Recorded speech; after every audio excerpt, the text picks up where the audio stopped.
Welcome to the Point of No Return podcast, an exploration of strategy, leadership, technology, and entrepreneurship. Your host, Nectar, is the co-founder and partner at the PNR, a strategy consulting firm based in Montreal. Bonjour tout le monde, welcome to another episode of the Point of No Return podcast, a show where we interview industry leaders, presidents, and CEOs to better understand how they think about strategy. On today's show, I spoke with Luc Filiatreault, CEO at MDF Commerce. So a little bit about Luc's background. So Luc is a successful serial entrepreneur. He has founded and led 8 different companies, 7 of which were in software, and 1 was in aerospace. 4 of these companies were publicly traded on the TSX. Last September, Luc was appointed President CEO of MDF Commerce with a mandate of accelerating the company's growth and leading an ambitious strategic reorientation. So we had a really good conversation together, and I've cut off half of Luc's CV from this bio. He's just had a remarkable career. So we spoke a lot about just professional achievement, and we spoke about climbing as an analogy for professional achievement. We spoke a lot about his plans for MDF Commerce, how he's reinvigorated the company. It's been around for a little bit of time, a publicly traded company, but now really has the wings in its sails. And all you need to do is just go look at the stock price to understand the impact that he's had. We spoke about how he's aligned the entire company towards a common goal. And then we spoke about some more philosophical items, so the importance of giving back and Luc's involvement with Make-A-Wish Foundation. And then we closed with technology as a force for good, which I think we shared some interesting ideas here. Luc is really, I want to say, one of the most impressive CEOs I've ever met. He was super generous with his time, and I think that you'll enjoy today's conversation. Thank you. First question. First off, thanks for taking the time. I really appreciate your presence today. I guess the first question I want to ask you, we're going to talk a lot about technology and business today and your company, but I want to start maybe about giving back. And I've noticed that in your career, you've spent a lot of time being on boards, particularly the Make-A-Wish Foundation. So I just wanted to pick your brain on why is giving back important for you? Well, thanks, Nectar. Really, it's through...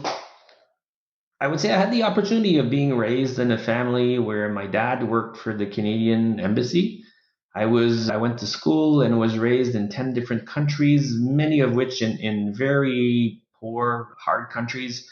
Senegal, Ivory Coast, Morocco, Haiti, Trinidad. Clearly some places in the world where unfortunately people don't have as much access to just very basic stuff as we could have here. And it's always led me to believe that if I can help, it's important. And so I got involved in multiple foundations through times. And what I could do was not, it's one thing to donate money, and that's fairly easy to write a check. I found that because of the work that I do, because of where I am and the businesses that I interface with, I had a really good network of people that I could engage, and it made a whole difference. And then I'll tell the story of the first time I got involved in a foundation, which was, believe it or not, for a breastfeeding group of ladies that wanted to basically have a little bit of money to rent a room where they could host the mothers that were having some hard times breastfeeding. And that way those mothers could go there and sort of be taught, because breastfeeding is something that was lost over time, right? My mom's generation stopped doing breastfeeding for a long time. And, there are many commercial stuff into that, the Nestle issue, whatever. And it was at the time I was very close to a doctor that sort of, brought me there and said, listen, Luc, you're one of the person that could help this little group. And they were working like crazy to raise like $10,000. And unfortunately, they were knocking on doors of people who, if they could give 20, that was for them, they had to cut back on their food budget for the week to give $20. And I happened to be in a network of people with bankers and investors and things that, for them, they had access to quite a bit more funding. So came to me and asked, can you help us? And I said, yeah, let me see what I can do. And the biggest raise they had ever done was like $2,000 or $3,000, and it was an amazing thing. And I got involved with them, and I helped them raise something like 140,000 in a weekend. And, like the feedback and the thank yous and the extraordinary gifts that I got back from them. And I'm not talking about material gifts. I'm talking about mothers thanking me and thanking folks for how great we did. It was like, come on, I made a few calls. What's the big deal here? And that sort of got me started. And then I got involved with the Make-A-Wish Foundation, which was even more, because that was basically helping kids who had diseases that basically meant they would be out of a life in a short time. You're not talking about many, many years. You're talking in most cases about months. And again, the Make-A-Wish Foundation is about offering these kids the realization of a dream, and usually their life dream. In many cases, it's to go to Disney, but there are lots of other stuff. And I worked on some of those dreams myself. And people think that, when you get involved, you give. I beg to say the contrary. I got involved because I received. I could do what I can do, which is, raise money. I'm good at that. I have a very large network of contacts in businesses for people that I can call on and ask for a pretty large donation. And for them, it's not going to make any difference because it's a corporate thing, or even if it's a personal thing, it's still not going to make a difference on their lives. But for the people that receive or are able to accomplish the dream of their kid, when you know that that child will ultimately die really soon after that, and when the parents thank you, and when the kid is smiling at you because he was able to, I don't know, fly a plane or meet the rock band that he likes, or go to Disney and have a picture with Mickey Mouse. And obviously these families are usually quite poor. They don't have the financial wherewithal to do that. It's not about what you give, it's about what you get back. And what you get back through those thank yous, and I've seen moms thank me and crying so heartfully that it really touched me. And that's always what kept me involved in those foundations. And I'm sorry to say that there's a selfishness in there, because what you get is a lot more than what you give. So that's what keeps me very thrilled about that. Obviously, there's a limit to that, because you can't be calling on the same people all the time, every year, every month, because then you eventually get into a point where nobody answers your calls anymore because they just know you're going to be begging them for something. So, you have to be in and out, and sort of, you can't dry up your network either. You got to find that right balance. And that's why I stopped for a while, and I'll probably become involved again soon, because it's something I really, truly enjoy.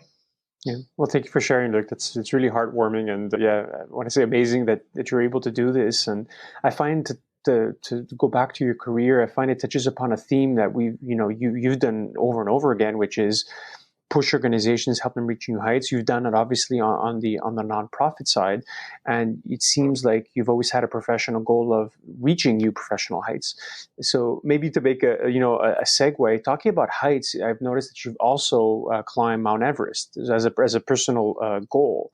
Is there a link between what you're able to accomplish on the personal side and link to your businesses and obviously also your nonprofit endeavors, like in terms of mindset or mentality?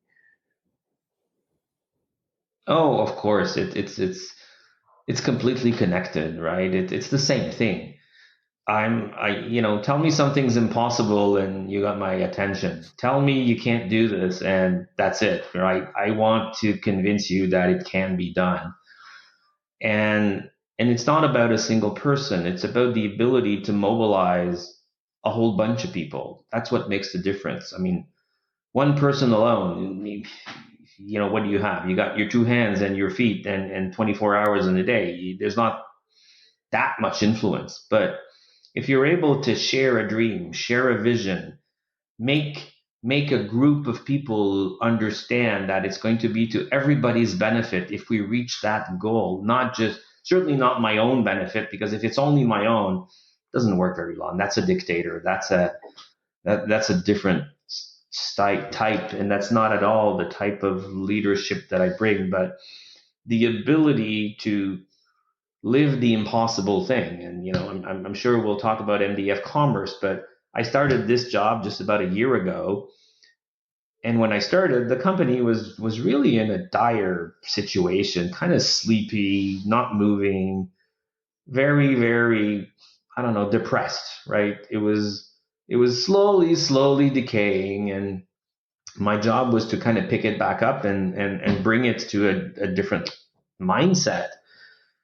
And I remember one of my first strategy meetings with the team. The team had spent months putting together the list of problems that were in the company. And there was a long list of problems, like a really long one. And I said, okay, guys, great. So this is everything we need to fix, but what's the good reason to fix it? Because nobody just gets up in the morning to fix problems. It's not what we're all about. It's not what humankind is about. And I started, I don't know, I got off on this speech about, geez, we have these great technologies. We have this great team of people. We're in one of the hottest sectors there is. Why wouldn't we just reach like this level? And why wouldn't we be able to go and become one of the best employers in Canada? Why don't we shoot at having a score on Glassdoor, which would be 4.99999? Because there will always be somebody who's not going to be happy and will criticize one thing or the other. And it started to turn people around. They kind of, physically, you looked at them at the beginning and they were basically looking at their feet with their shoulders like this, right? Really. And slowly they started to get up and look forward and look ahead. And then at some point, for whatever reason, I came out with this idea saying, guys, I think we can make this. How about we set up a trajectory where we're going to be $250 million sales in 5 years? And then they looked at me and said, that's impossible. We can't do that. Come on, guys. Let's see.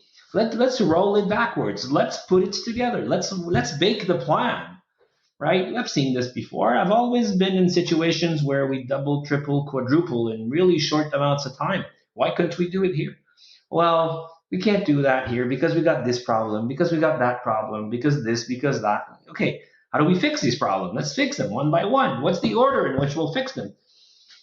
And slowly, but not that slowly, pretty fast, there was an energy that started to appear in the room.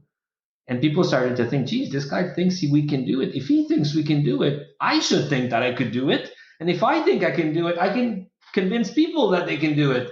And on and on and on. And today, I mean, look at how we are. So climbing the Everest was the same thing. I got involved into this after seeing a conference by, what's his name? The World Explorer. I'm sorry, I have a blank. It'll get back to me. And I remember this, it was a lecturer, a conference, motivational speech of some sort. And the guy was saying how hard it was when you're up there and you take a step and then you take 10 breaths. And then you take another step and another 10 breaths. And how it really felt like, oh my God, this is like impossible. But the minute I thought it would be impossible, I said, I want to do it. I want to be there one day. And I started to think about, okay, well, how do you get there? And I talked about a dream. A dream has to be decomposed into various steps. And once you decompose the steps into a plan, and then the plan has a first, you start on the first thing and you forget about the big dream. And my training to start on Mount Everest, because I worked with a trainer, was to climb the steps of Mont Royal. And for those of you who live in Montreal, nothing that bad around climbing Mont Royal steps. But then our trainer took us and we went there 2 days a week. We had to be able to climb up and down Mont Royal 25 times with the 40-pound bag on our shoulders. And that was kind of what was to be achieved. But you start by going once and coming back down. And then you go up again, and the first time you do that twice, you're out of breath. You feel you're gonna throw up everything, and you're all on the verge of dying. But then you do it another day in the same week, and you do it twice, and then it's the third time that's really super hard, and on and on and on. You get the drift, right? So eventually you get there, and you say, "Oh, okay." So I did Mont Royal, and then he took us to something else, et cetera, and eventually we climbed up Everest. So it's all connected about reaching goals, about being convinced that there's no goal that can't be reached if you break it up in small enough steps, and if you do the right things at every step to reach the next step. And once you reach the next step, then you start to worry about that second or third next step, and on and on. You mentioned the mindset shift of the people on your team, which I find really interesting, and made me think of the story of Roger Bannister in the 4-Minute Mile. I'm not sure if you're familiar with the story. Very briefly, 1953, first man to break the 4-minute mile was a British man by the name of Roger Bannister. And what was interesting at that time is that all the scientists were saying that it was physically impossible for mankind to break that barrier. Until one Sunday in Oxford, Mr. Bannister was able to do it. And what's interesting in the story is not that particular moment, it's what happened after. Over the next 2 years, 16 other people were able to do it. So it's like all throughout the history of mankind, we're not able to achieve this goal. And then one person proves that we're able to do it. And then everyone else says, oh, this is possible. So I find that interesting in terms of mindset shift of your team. Maybe I'd like to hear you, Luc, about what is that goal that you were able to communicate, or in essence, what is MDF Commerce, their vision, let's say, for the next 5-10 years? You explained, I think, the revenue goal, but I'd like to hear about what do you see the vision as a company in the next few years? Well, a revenue goal is one thing, and of course, everybody wants to make money. That's right. It's the basis of capitalism, I guess, and it's a good part of being motivated. However, we're a software company. We're a technology company. I don't know, 75-80% of our staff are software engineers, programmers, analysts, business analysts, QA people, etc. I don't think any of them gets up in the morning to make money for the company. You talk to them about EBITDA, they have no idea what it is. I remember being in the back of a room once where our CFO was presenting, and that wasn't with MDF Commerce. It was with another company that I won't name for now. And I'm in the back of the room, and the CFO is explaining that we have a problem with the gross margin. And of course, we're in Canada, so some people speak French, some people speak English. And there was this French guy who said, "C'est qui ça, margin? Je l'ai jamais vu, cette grosse-là, moi. Pourquoi on a un problème avec la grosse margin? C'est qui, margin? Je la connais pas." So, and I see you chuckling, and I'm sure most of you will understand, even if you're Anglophone, but it just proves that a programmer doesn't come to work to build profits for his company. Yes, of course, like everybody else, he wants a good paycheck. He wants to take home money to buy his vacation, put his kids through school, whatever his projects are or her projects. But people want to thrive at what they like. And in our case, the vision for the company was to develop the best possible commerce enabling technologies. That's what started it. Because at heart, I believe entrepreneurship is about developing something that your customers want to have or needs to have. And if you're in the B2C space, you want to develop the most comfortable shoes or the best looking handbags or the best looking tie, whatever it ends up being, your customers will want to buy your product because they fall in love with it. Or maybe you just want to develop the cheapest possible stove so people can cook their dinner on it.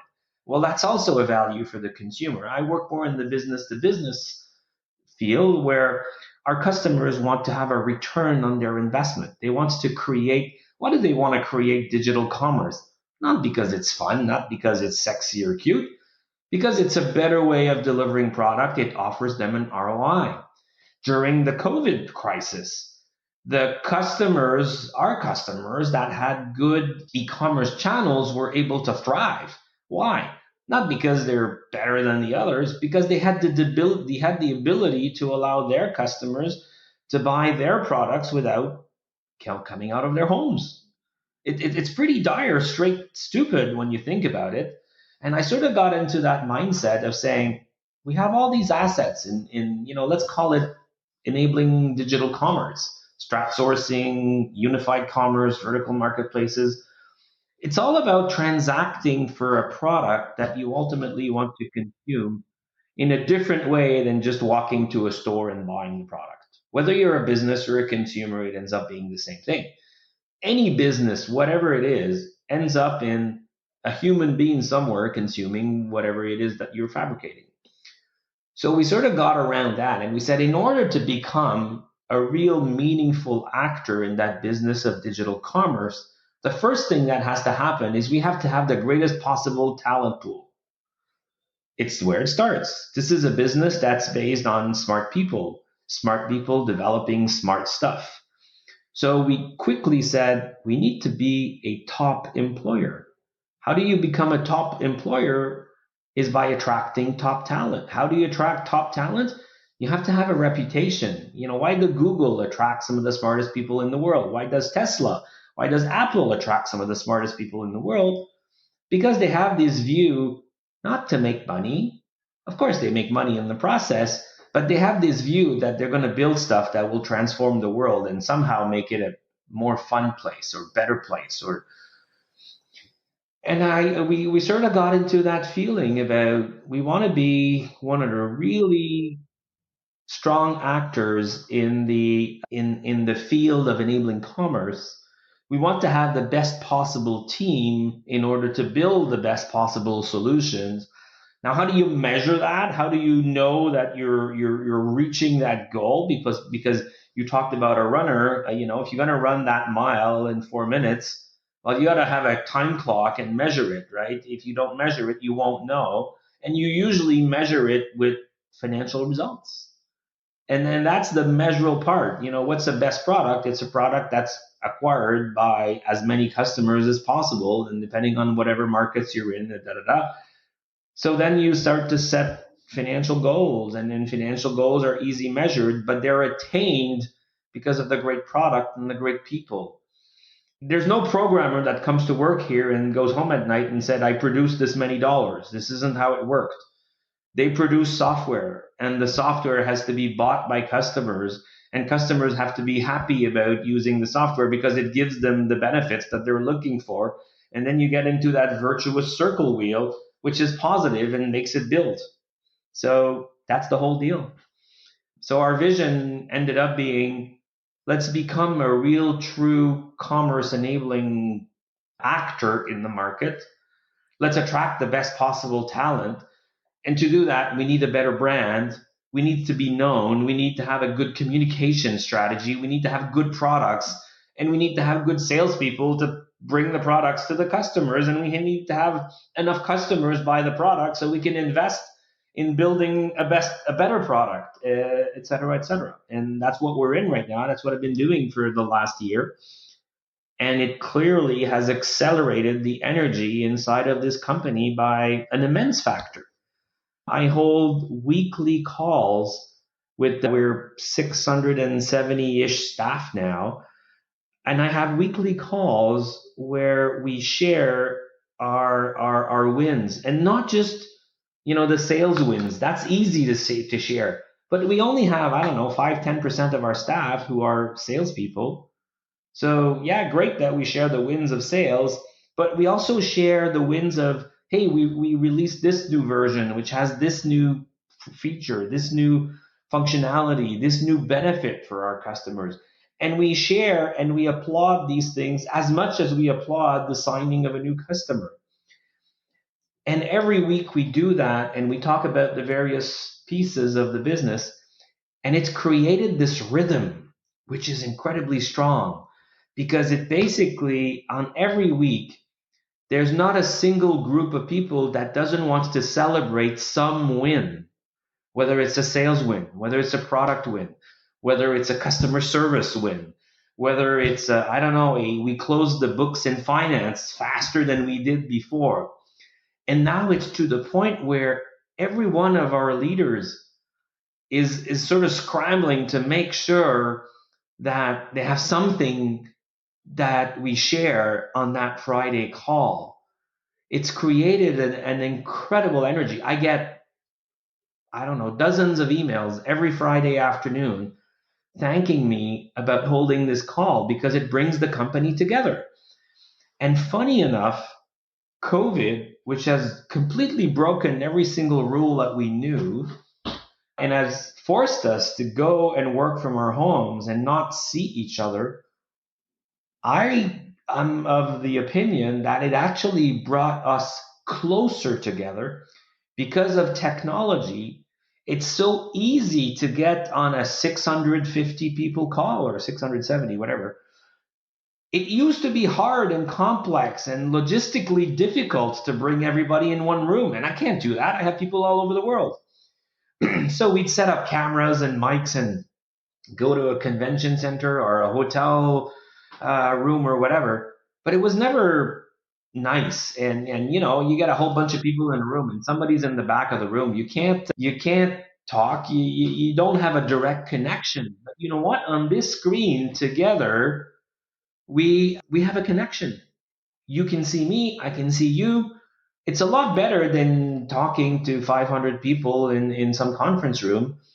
And the energy of having these very frequent calls together, video calls, is incredibly strong. It's nothing logistically. We could set one up in the next 3 minutes, and it's very easy. I click an email, send to a list, and it's done. We click on the link and we're on. We're together.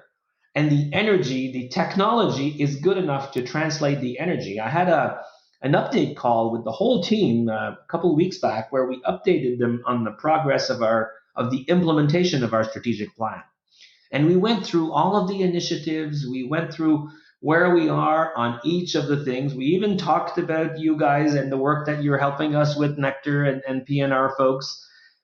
And we updated the whole team. And I had some members of our board participate, just listening, I guess. And after we had the meeting, our chairman, Jill, called me up and said, "Luc, this is incredible. I was just listening, and he's a very wise man, and he was sharing with me, said, I could almost hear 600 people marching, like, almost like an army marching. And it's so strong to have the feeling of the energy of 650 people walking in one direction. It's extraordinary. And he was just on the call, but he could still feel the energy happening. So it's great. I think the COVID thing and the work from home has really changed drastically the ability that we have of being a working team together. I mean, all of the great things that happen in life were all based on some great leadership, and it comes through the ability to communicate to your whole team. And that's what COVID actually accelerated and bettered. We have a better ability to communicate with large groups of people than we had before. You brought up so many great points, Luc. And I think it's a testament also to yourself personally as a CEO that you're able to, in such a short amount of time, just change the narrative and story around MDF Commerce. So it's become now much more a story about growth and opportunities. So I'd be curious to hear you about, given your decades-long experience in the technology sector, what do you see as the big opportunities in technology within maybe MDF Commerce's industry or outside? I mean, that's such a vast topic. I don't even know where to start. But clearly, technology today is enabling humankind to do things that we never could have done before. This little thing here is more, I started, frankly, my first experience with a computer was a PDP-11 and punched cards. What could a computer do? I'm not that old. 30 years ago, it was pretty much limited to adding numbers, right? And possibly sorting some characters. That was about the extent of what a computer could do. Fast forward 30 years and computers today do all of what we know, right? And if I think of e-commerce particularly, because that's the business I'm in, I'll give you an example, which is really a consumer example, but I lived through sometime earlier this fall. I needed to buy a robot cleaner from my pool. Pretty, pretty stupid thing, right? Pretty basic.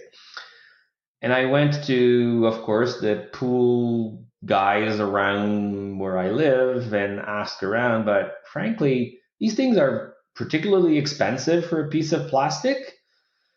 And I just couldn't figure out, which ones really worked and which ones didn't. And I could tell that the people who worked in those pool stores were basically 17 or 18-year-old guys that worked there for the summer and had really never used one of them, didn't know what the heck to tell me, didn't have any training about what to say, or if they had, it was just the mumbo jumbo sales stuff. So I don't know why I didn't think of it before, but then I said, oh, I'll look into Amazon.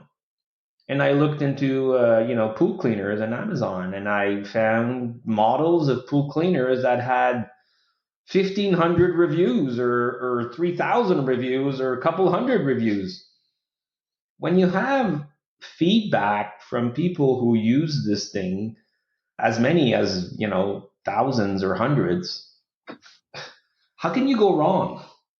Right? So technology is giving us an ability to accomplish so many more things the better way. I won't call it the right way, because there's also large possibilities of abusing and doing the wrong thing.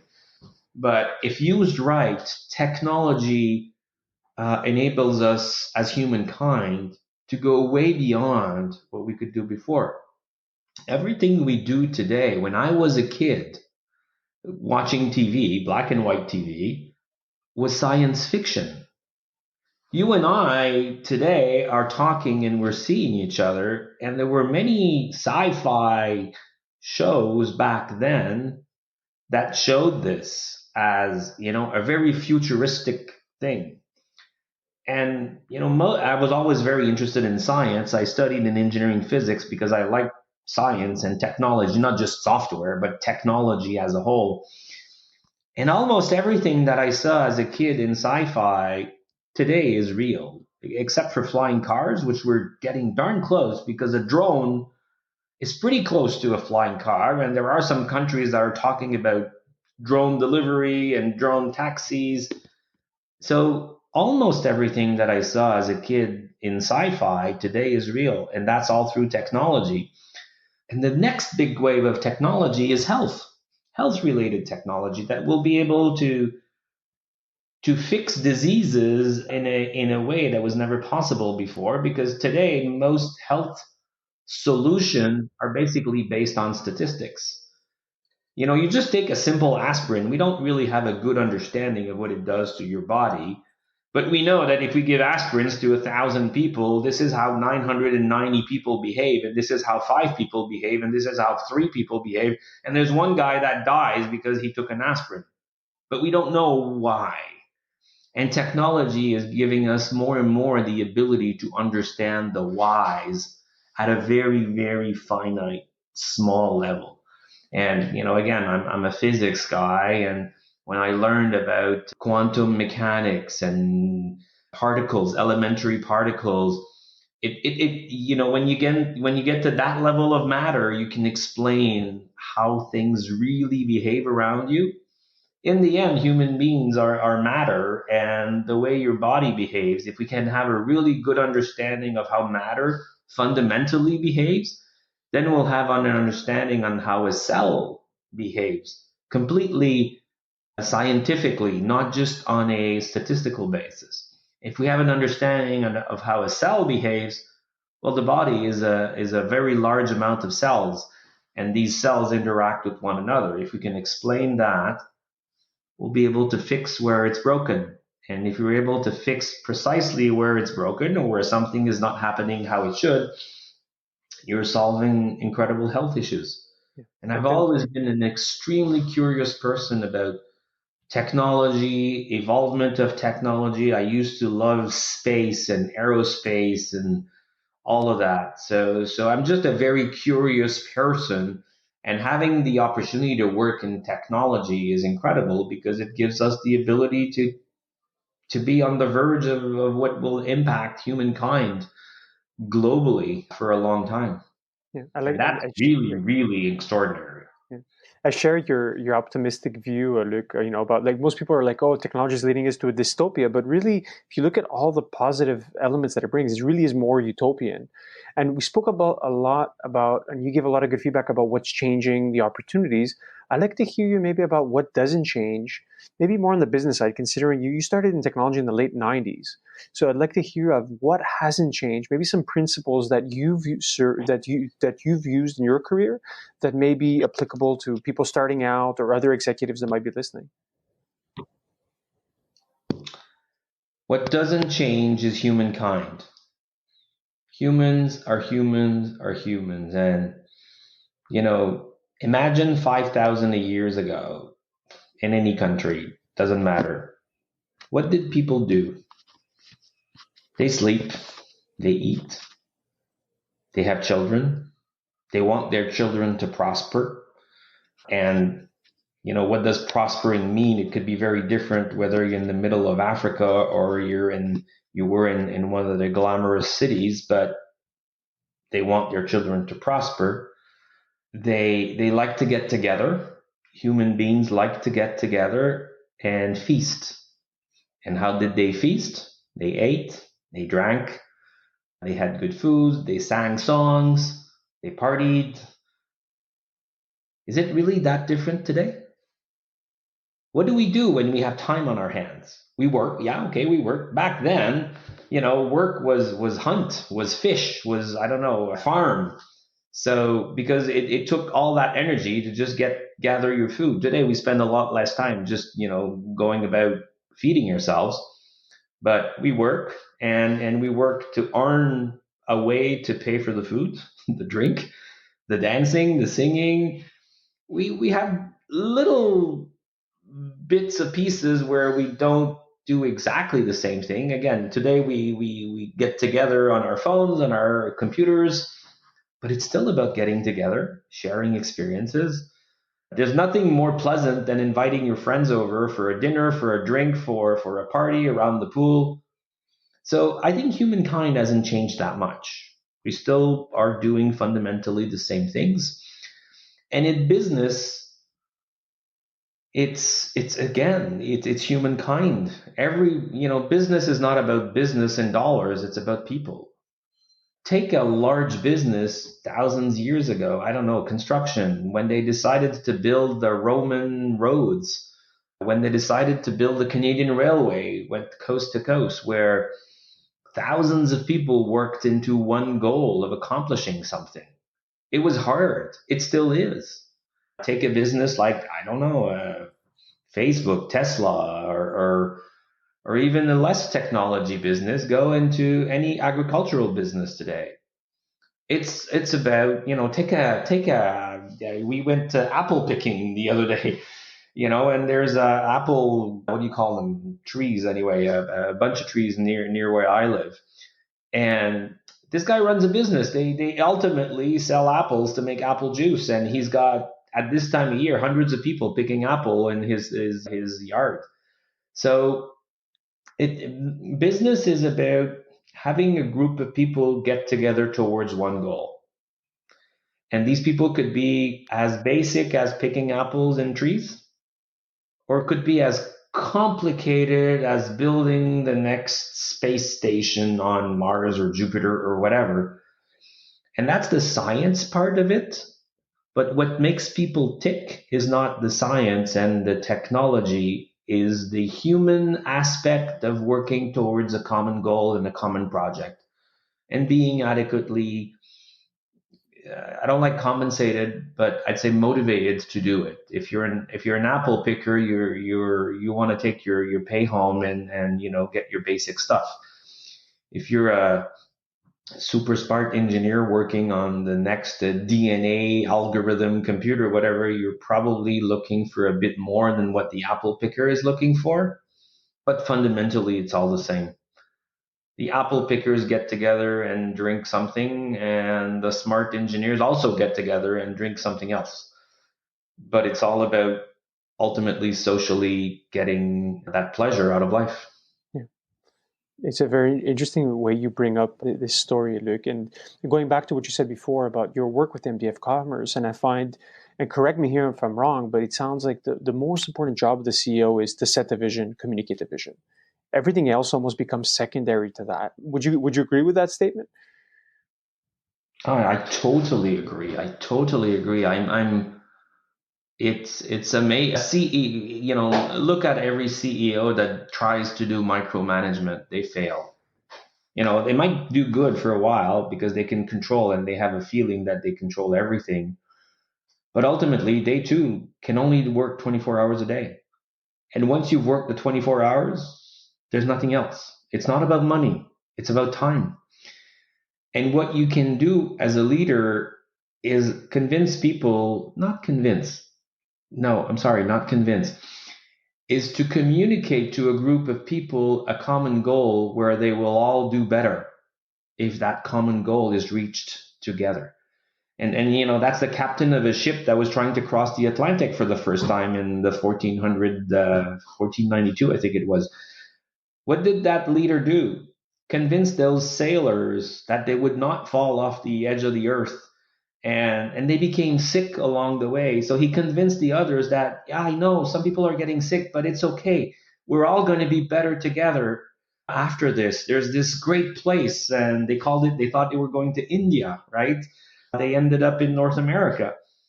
It's the same thing. It's about just enabling people, because I'm surrounded. Everybody around me is much smarter at what they do, and I certainly would never want to second guess any one of the people that we work with. Internal, external, consultants, they're all great at what they do. But my job as a CEO is to make them come together and solve the whatever problems that we think are the right ones to solve. Because if I've got parts of teams not solving the same things or competing against each other, I've lost it. That's not going to enable us to reach where we want to go. So I totally agree. The CEO's main role is to make sense of whatever everybody's doing around him or her to reach a better place. Look, I can't think of a better way to end the conversation. That was really well said. Maybe a final question for you, and I know you're busy, would be, where can people connect with you, find out more about the work that you guys are doing at MDF Commerce, obviously with your stated objective of being, one of Canada's best employers? Well, that's pretty easy, right? There are multiple ways. MDFcommerce.com is our website. We're on LinkedIn. I don't think we're very good on Facebook. We're on Glassdoor. If you Google my name, I'm pretty easy to find. So it's very easy to get in touch with us today. And I always make a point of always answering every request that I get. So pleasure. Thank you very much for this. This has been quite enlightening. I like the way you bring up the subjects and the topics. And I hope this was interesting for all of you too. I have to thank you, Luc. This was amazing. Thanks again. Merci beaucoup. Merci. Thank you for listening to the Point of No Return podcast. Don't miss an episode by subscribing on iTunes or Google Play.